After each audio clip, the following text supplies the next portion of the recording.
The Bold Ones. Burl Ives. Joseph Campanella. James Parentino. Lawyers defending justice in the nation's courtrooms. Leslie Nielsen. Harry Rhodes. Public servants enforcing the laws of a challenging society.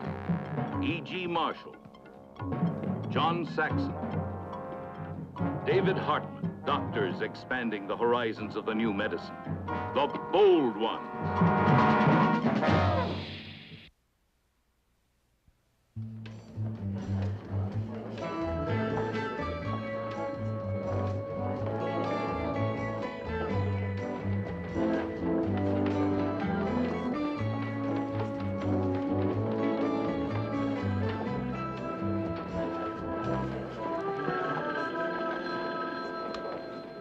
Patterson headquarters.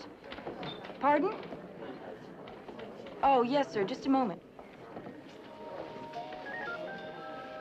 We can't possibly hope to win there anyway. Miss Sherman? Yes. There's a call for you on 3. Oh, it's not Mr. Carter again, is it? I don't think so. Oh. He didn't give his name. Thank you. Excuse me.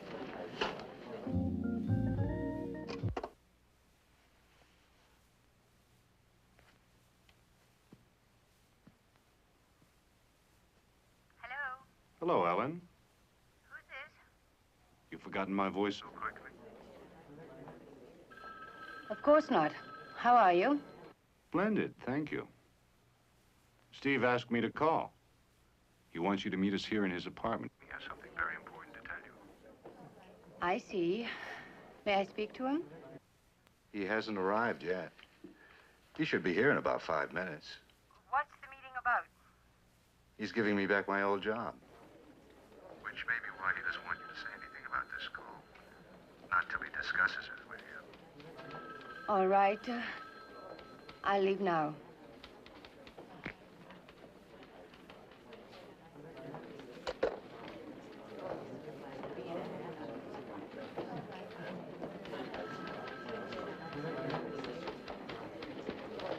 Are you leaving? Yes, I have to, Mary. It's something very important. Mr. Newsom from the Times is on his way over. Oh, well, tell him I'm awfully sorry and that I'll call him tomorrow. Bye-bye.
Where's Stephen? Should be here any minute. I made you a drink. Why don't you sit down? You told me he'd be here. He's at the McLaughlin party honoring Senator Simmons. Oh, I'm sure he's gone by now. On the phone, you said 5 minutes. Why don't you call and see if he left? I'll just do that.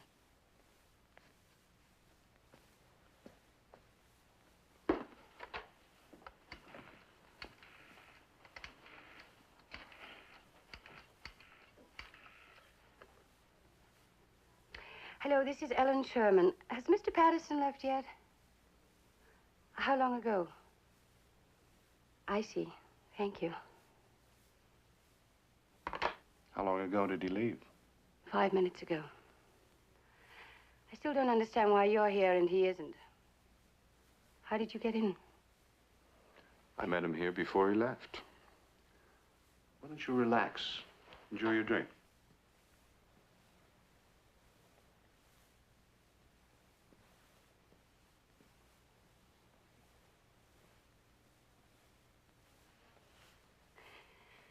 Something's wrong here. I can't believe Stephen's bringing you back into his campaign. Of course you can't, dear. It's too painful, right? If you really liked him, you wouldn't let him bring you back. But you don't like him. That's something I've known from the first day I met you. You really hate him, don't you? That's a pretty stupid thing to say. Steve and I are old friends. That's what Stephen thinks. Why do you hate him so much? Because he's not like you? I'm going to freshen up my drink.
Patterson headquarters. This is Stephen Patterson. Is Ellen Sherman there? No, she's not. Mr. Patterson. She left about a half an hour ago. Alone? Oh, yes, sir. Did she say where she was going? No, she didn't. All she said was that it was important. Is there something wrong? No. No. It can wait until morning.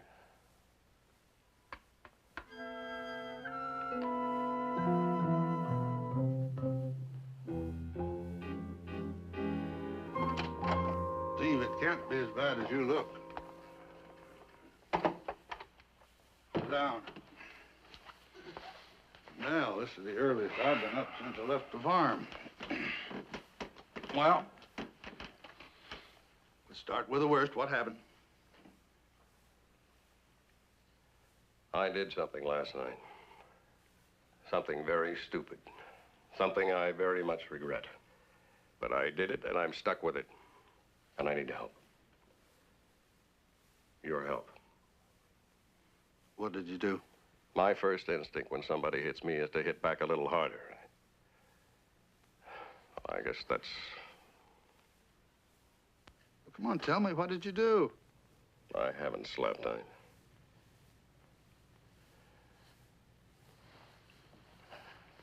A woman, one of the workers in my campaign, was murdered last night in my apartment. I don't know who did it. I don't know who got her to go there.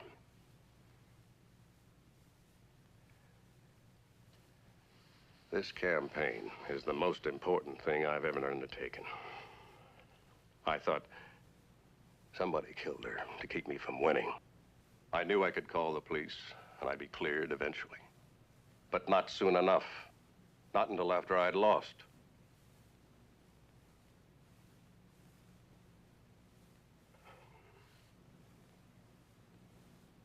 I took the money out of her purse.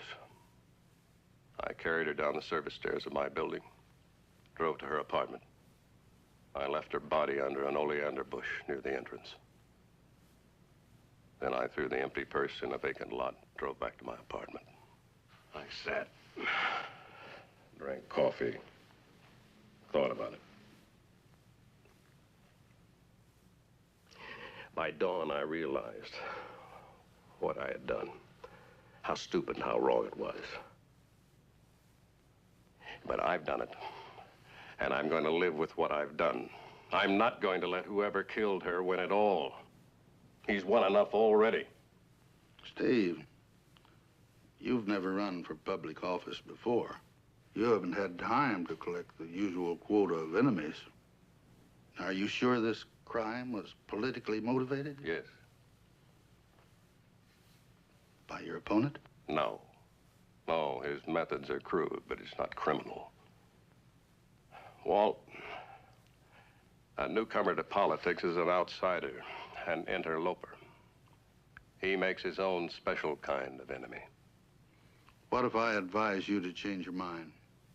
Pick up the phone right now and call the police. No. Whoever killed her may eventually get what he wanted. But I'm not going to hand it to him. That's why I'm here. Will you help me? Mr. Braddock, this is Paul Mitchell. How do you do? Won't you sit down, Mr. Mitchell? Thank you.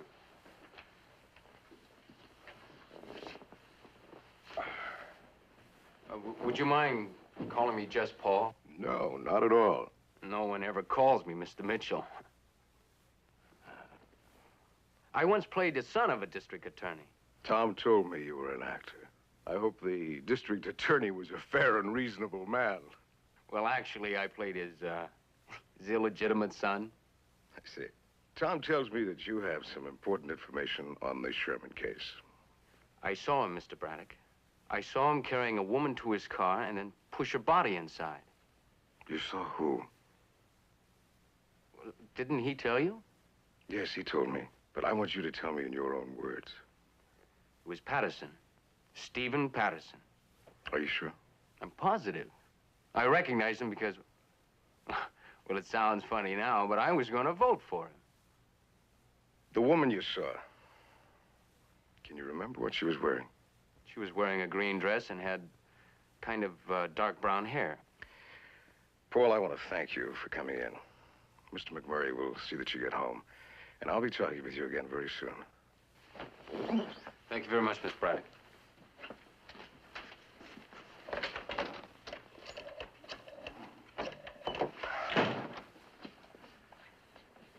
Mr. Devlin, please. Bill Braddock.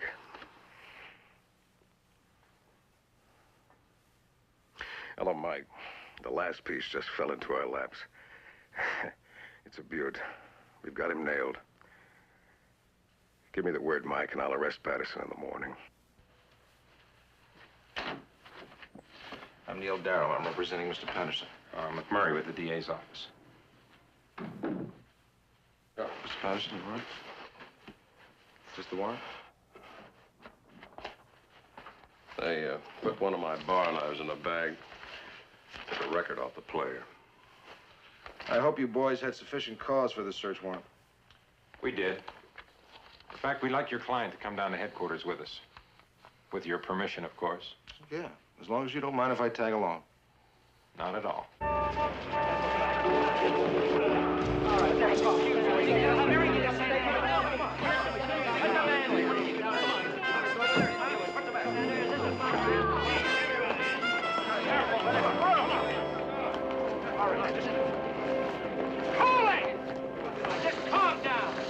Now, Mr. Patterson does have a statement to make, and if you'll just be quiet, he'll make it.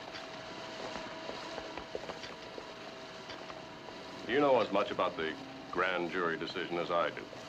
I've been bound over for trial on a charge of murder. I am innocent, which that trial will prove. The trials take time, and the November elections will be over before my trial ends. Just a few minutes ago, I talked to the chairman of my party's state central committee.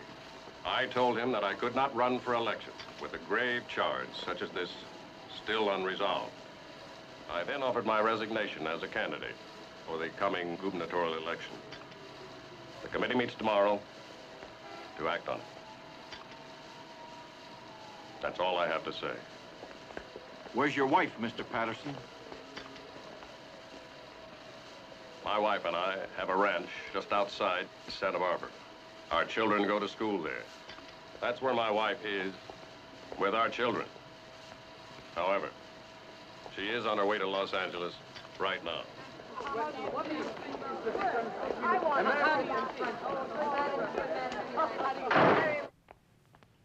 Fletcher, did you actually see Miss Sherman enter that building?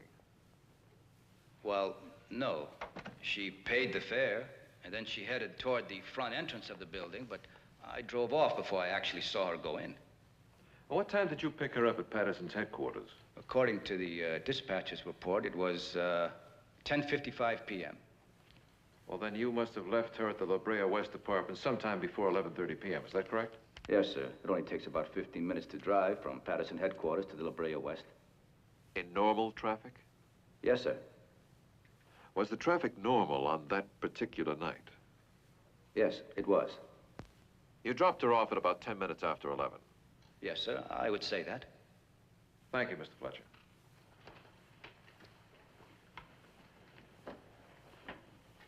Now, Mary, on the night Ellen Sherman was murdered, did you receive a telephone call for her at Patterson's headquarters?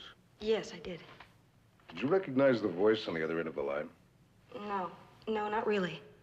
Would you please tell the court why not? Objection. Counsel is assuming there is another reason other than she simply did not know the voice. Sustained. If the voice were familiar to you, Mary, under ordinary circumstances, could you then have identified it on that particular night?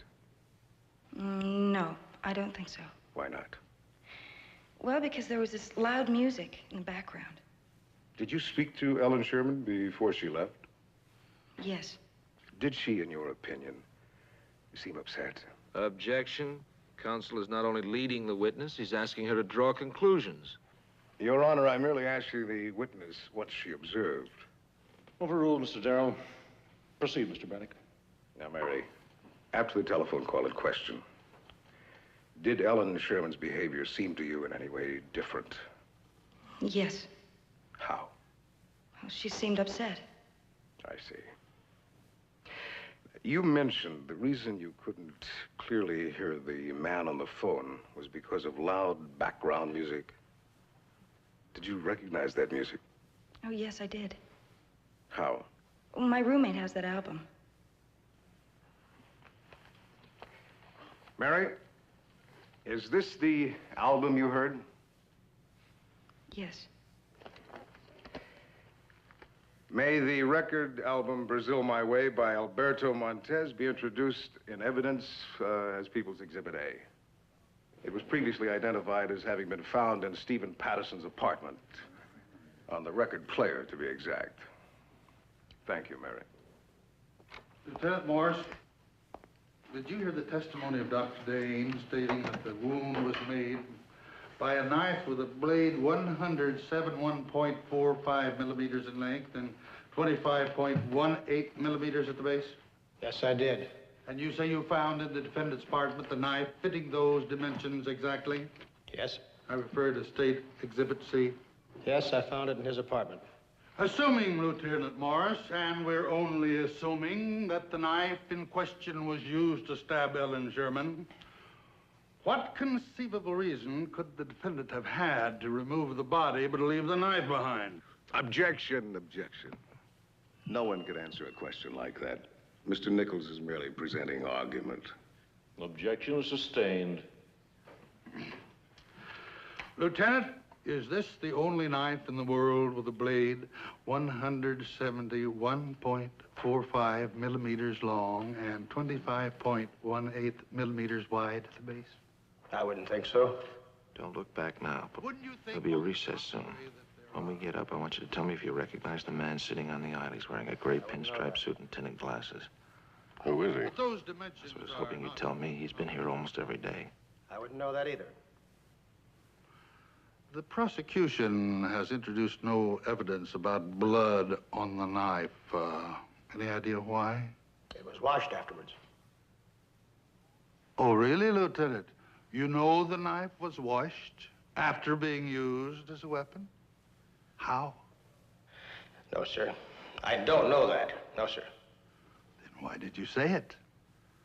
Are you prejudiced in this case, Lieutenant? No, sir. It was a mistake. In fact, all you do know is that there were no bloodstains on the knife, right? Right, sir. Thank you, Lieutenant. No more questions. No redirect, Mr. Braddock? No. No, Your Honor. The court will be recessed until 3 p.m. A lot of people I know have been here several times. The courtroom's been filled with them. Some are friends, some are enemies. Which is Barry Gorham? A friend. He used to work for me. Why did you hesitate? Well, several weeks ago, I had to ask him to resign from my campaign committee. Why? What?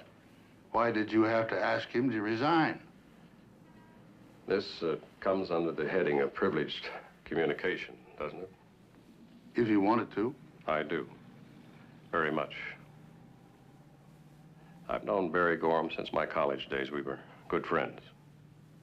I had to ask him to resign because I'd been informed that he was a homosexual.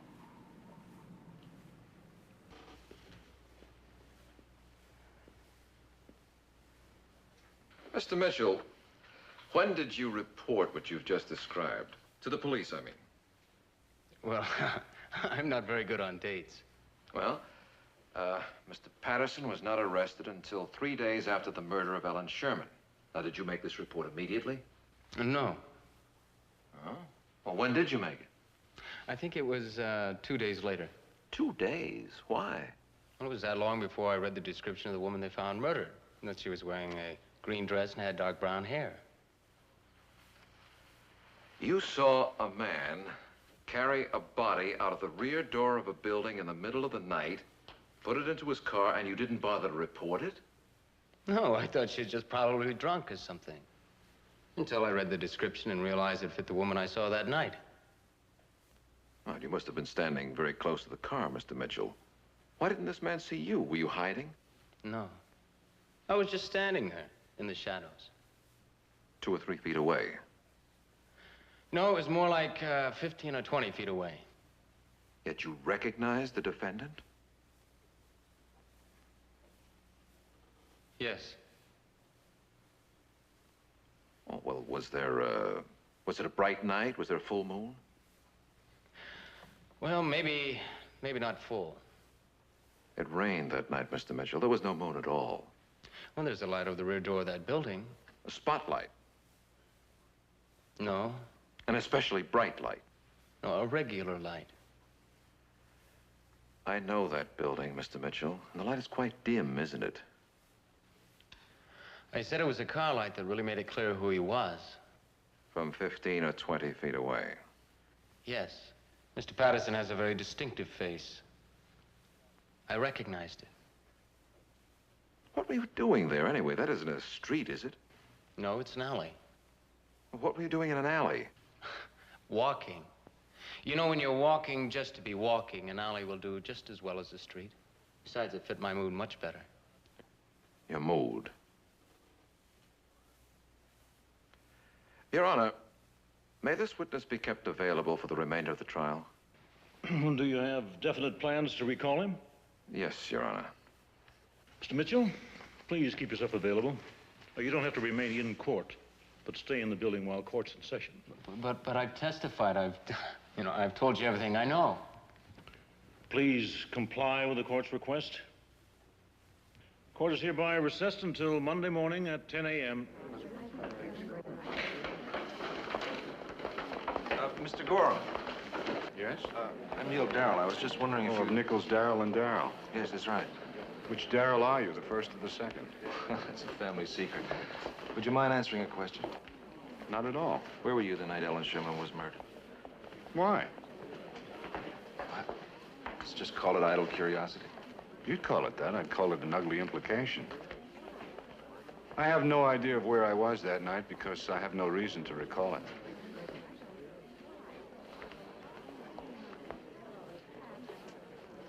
Why? You can't do it. We can't let you do it. But I have to do it. You get on that stand and you're dead. The truth will kill me. I don't believe that. Was it Paul Mitchell's testimony? No, it got me off the tightrope that I've been on, yes. But it was just the last push. We didn't like the sound of Mitchell's testimony. There's something kinky there. Walt, his testimony was true. Now, look, I can't play this sick charade any longer. I can't dodge the truth any longer. I'm all through lying. Thought you believed in our judicial system. When have you lied? You pleaded innocent, which is true, and you chose to remain silent, which is your right. Now, where's the charade? I made myself a public man, and a public man loses his right to remain silent. You aren't fighting for a political career now. You're fighting for your life. We can take Paul Mitchell apart on that stand. Neil's checking him out right now. And if the jury rejects his testimony, you'll be acquitted. But if you get on that stand now and confirm Mitchell's story, admit now, after his testimony, that you carried Ellen Sherman's dead body from your apartment, you will be found guilty of murder in the first degree. And you will be sentenced to no less than life imprisonment, possibly to death. Thank you, Brian.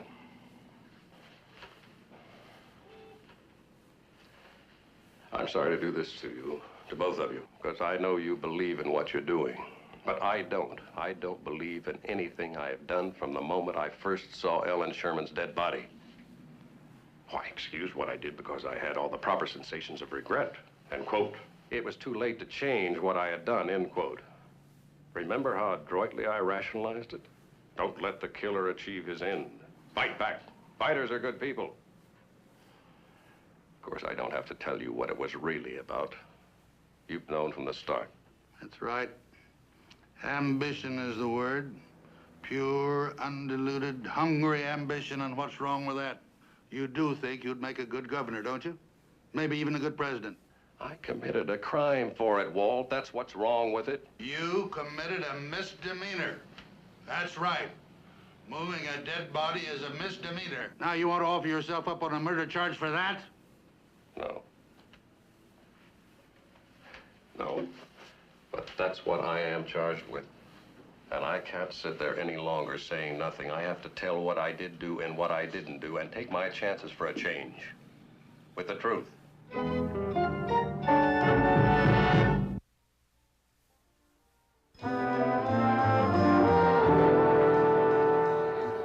The Central Committee has today reluctantly accepted the resignation which Stephen Patterson offered last week.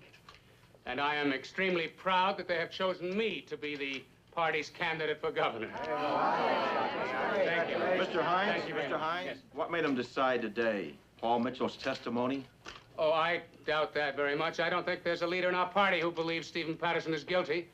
He offered his resignation because he's the kind of a man who would much rather jeopardize his own case in court than jeopardize his supporters' case at the polls. I have nothing but respect and admiration for him. And I don't doubt for a minute but that he's innocent. I knew that she was only the first victim. That it was intended that I be the second. Where's Paul Mitchell? This became obvious. He left when Patterson took the stand. Obvious as I put together what pieces there Mitchell were. has at least one thing in common with Time, Mr. Gorham. Place, They're the both method of the homosexuals. murder. These were the things that I could not ignore. And so I persuaded myself that I had the right to defend myself. To lead the investigation away from me, into a blind alley. I removed the money from her purse.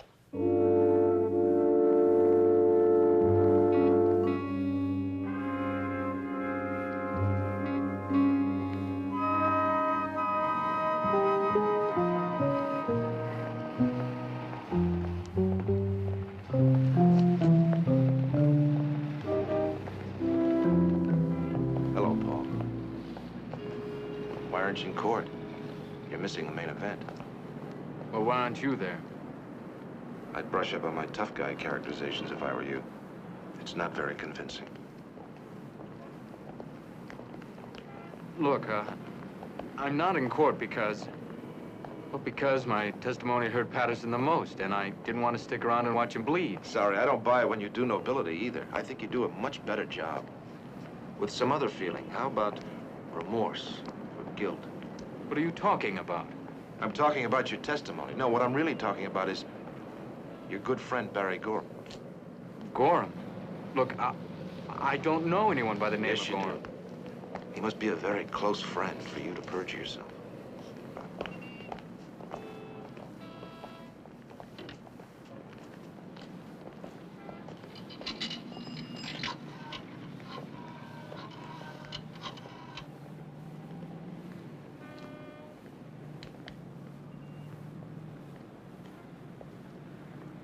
I walked out Hello. the rear door of my apartment that leads just to a the moment. service stairway. I checked the stairs and, well, there was no one there. There's I a ran call down for the you. You stairs can to the take it ground. in the conference room. Thank you. I then drove my car to the service door, which is on the side of the building. Hello? Brian, I think I've got something. Is Gorham in court? Yes. All right, get Patterson off the stand and put Gorham on. What's the matter with you? We can't just... You can, Brian. Just get Gorham on the stand and get him to tell you where he was the night Ellen Sherman was killed. I'm sure he'll have a good story. And his being fired, get that on record, too. When Gorham leaves the stand, send a bailiff out to the terrace to get Mitchell. Can you swing it? You know what you're doing? I only know what I'm trying to do. Good enough, okay.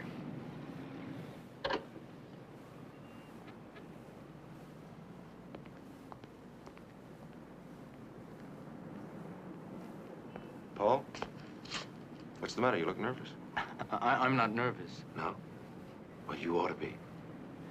Now, look, Mr. As Darrell. I was asking before, do you know the penalty for perjury in a capital case? Now, I don't care. I am not guilty of perjury. Paul, we're going to put you back on the witness stand. And when you leave that stand, if there's one person in that courtroom who still thinks you're an honest man, well, I'll consider you one of our nation's really great actors. Do you have any objections, Mr. Braddock? Why wasn't this witness listed when our office made the motion for discovery? Well, we didn't know at that time that he was involved in the case. I see no reason why Mr. Gorham shouldn't be allowed to testify, Mr. Braddock. Thank you, Your Honor.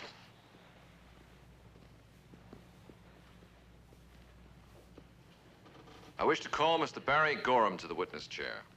Mr. Barry Gorham will please rise and come forward to be sworn in. Mr. Gorham, this is a formal request of the court. No subpoenas required. Please come forward.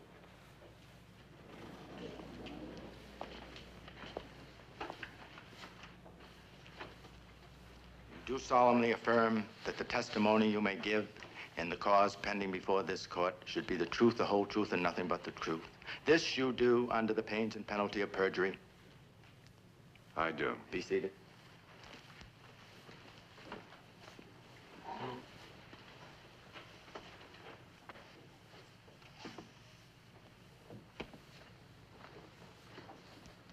Mr. Gorham, do you know the defendant, Stephen Patterson? Yes, I do. I worked for him. In what capacity? I was his campaign co-chairman. That's an important position, isn't it? Yes, it is. And then you were dismissed, is that correct? No, I resigned. Were you asked to resign? Yes. Why? I was never told. Were you angry? I wouldn't say angry. Well, what would you say? Well, I suppose you could say I was surprised. But you didn't do anything about it. Why should I? My reasons for taking the job in the first place were ideological, not economic. I have other interests and I have a private income. Do you happen to remember where you were on the night Ellen Sherman was killed? I do. Why do you remember that particular night? I made a point of doing so after Mr. Neil Darrell asked me the same question. And where were you on that night? I went to see a film called The Glass Apple. The Glass Apple? Yes, it's what's commonly referred to as an underground film. I see. You undoubtedly went with friends. No, Mr. Darrell, I didn't undoubtedly go with friends. I'm interested in films, particularly underground films, as an art form. It was more of a study for me than a social occasion. Do you remember the name of the theater? I do. It's called Cinema 16 on Wilshire Boulevard. The management there knows me quite well. And the time you were in the theater? I came to the second showing from 10:30 to 12:15. You were therefore not in or around Stephen Patterson's apartment during that time? Obviously not. Thank you. No more questions. Mr. Gorham, do you recall anything unusual occurring in the Would you bring theater? Paul The Mitchell back pictures into court, please? Glass Apple. You're recalling him to the stand? No, He's the on the film didn't terrace with break, my if brother. that's what you mean. But you could describe the film. In detail, it was quite bad. Thank you, Mr. Gorham. You may step down, Mr. Gorham.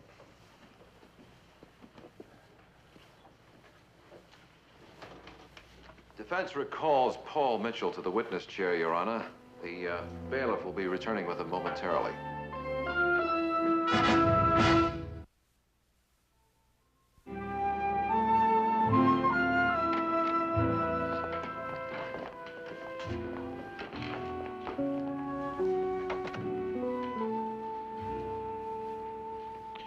May I remind you, Mr. Mitchell, that you're still under oath. Please take the witness chair.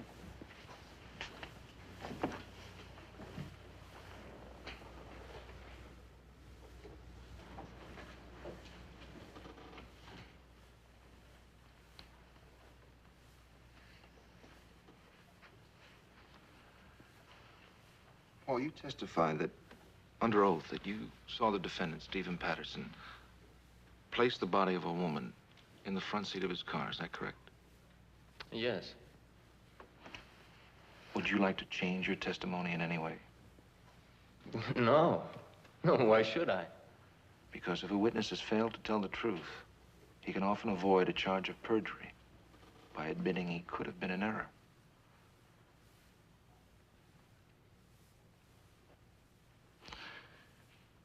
What if I were to tell you that when Mr. Patterson's testimony was interrupted, he was about to testify that he placed the body not in the front seat of his car, but in the trunk?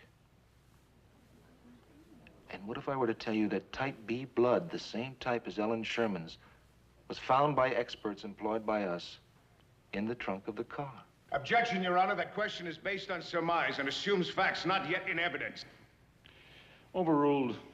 The witness either saw the woman being placed on the front seat, as he testified, or he didn't. The question should be answered. Paul,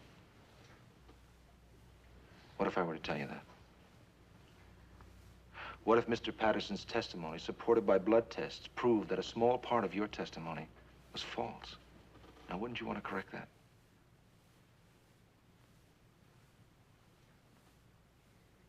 Well, I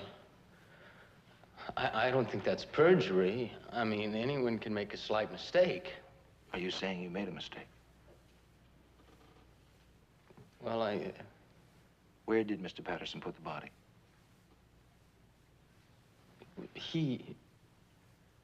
Can't you answer the question, Paul? Was it too dark, or weren't you there at all? Of course I was there. Oh, then it was too dark for you to see where he actually placed the body. No. I think I could have been a little confused about exactly where he put the body, but I think it was the trunk. Yes. Are you sure? Yes. It was the trunk.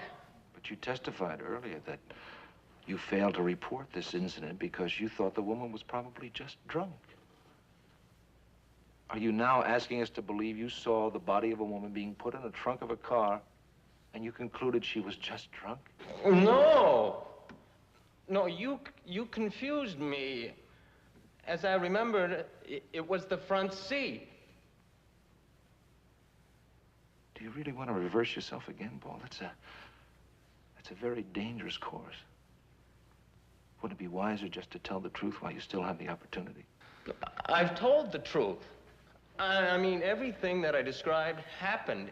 It was the truth. How do you know it was the truth? Because it was seen. By whom? Not by you. Answer the question, please. Come on, Paul. No. It's by someone else.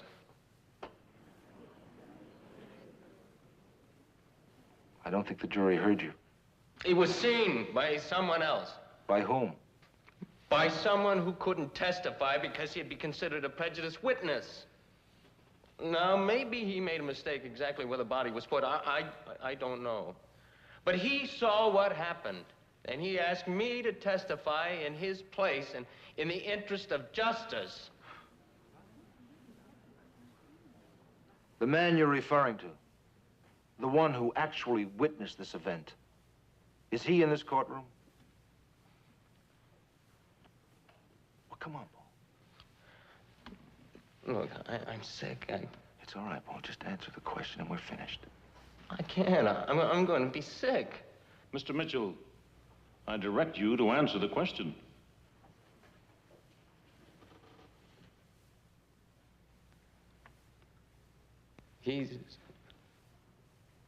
Would you point him out, please? He's right back there, the man in the tinted glasses. His name, please. Barry Gorham. Thank you. I have no further questions.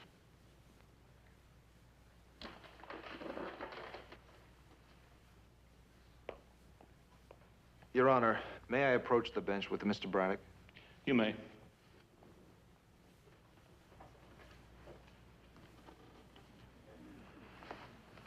The defense theory, as Your Honor knows, is that someone killed Ellen Sherman in Mr. Patterson's apartment in order to implicate him. The plan didn't work because Mr. Patterson took an action that made it look as if she were the victim of a sidewalk thief. The murderer then had to take a second step, and he did. He supplied a witness to something he had known, that Mr. Patterson had carried a woman in a green dress out of that building. Now, Mr. Braddock, all this is obvious and unarguable, and I'd like to ask you to dismiss the charges against my client. Your Honor, we're not ready to agree to counsel's request at this time. I would appreciate, however, a recess until tomorrow afternoon. Request granted. Court is recessed until 3 p.m. tomorrow. And at that meeting, the Central Committee will take action. They will be guided in large part by the response of the voters, and of course I will go along with their decision. By their decision, do you mean the popular response or the committee action? I expect that one will reflect the other. Depending on whether the charges are dismissed against Patterson? Yes. You think they will be? I do. I think that the people of this state will demand the return of Stephen Patterson to the ticket. And if they do, well, naturally, I will support them and him wholeheartedly. Love you all, gentlemen. Thank you very much. Yes, Your Honor. He is in custody now. And the charges against my client? Mr. Braddock? We've moved for a dismissal, and we're filing a first-degree murder charge against Barry Gorham. Well, there's still the matter of the defendants removing the body. We've considered that, Your Honor, and, well, it is a misdemeanor, and I suppose the city attorney could file a complaint. Personally, I think that Mr. Patterson has suffered enough for a crime he didn't commit. Well, will you inform the city attorney about your feelings? I already have. All right.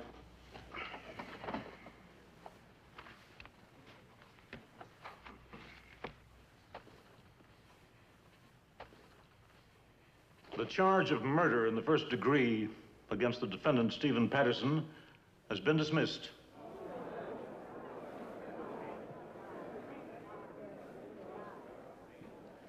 The jury is dismissed with the thanks of the court. This court is hereby adjourned.